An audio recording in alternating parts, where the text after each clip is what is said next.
பழி தீர்த்தது லக்னோ அணி. லக்னோவில் பெற்ற தோல்விக்கு அகமதாபாத்தில் குஜராத் அணியை வீழ்த்தி பழி தீர்த்தது லக்னோ அணி. IPL 64வது போட்டியில் லக்னோ மற்றும் குஜராத் அணிகள் விளையாடினர். டாஸ் வெற்றி பெற்ற குஜராத் அணி பவுலிங் தேர்வு செய்தது. லக்னோ அணியின் தொடக்க வீரர்கள் ஏடன் மார்க்கம், மிச்சல் மார்ஸ் இருவரும் குஜராத் அணியின் பந்துவீச்சை அடுத்து தும்சம் செய்தனர். ஏடன் மார்க்கம் 36 ரன்கள் எடுத்து ஆட்டமிழந்தார். பின்னர் இறங்கிய நிக்கோலஸ் பூரான் சில போட்டிகளில் சொதப்பினாலும் இந்த போட்டியில் சிக்சர்களாக பறக்க விட்டார். மிச்சல் மார்க்ஸ் 64 பந்துகளில் 117 ரன்கள் எடுத்து ஆட்டமிழந்தார்.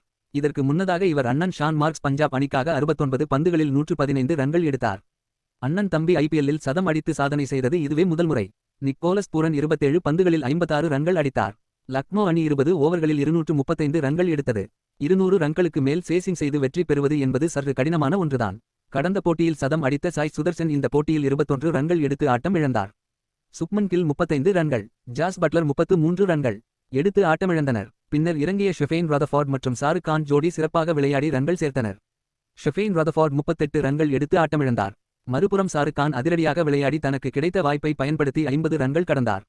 29 பந்துகளில் அதிரடியாக 57 ரன்கள் எடுத்து ஆட்டம் இழந்தார். பின்னர் வந்த வீரர்கள் சொற்பரங்களில் ஆட்டம் இழந்தார்.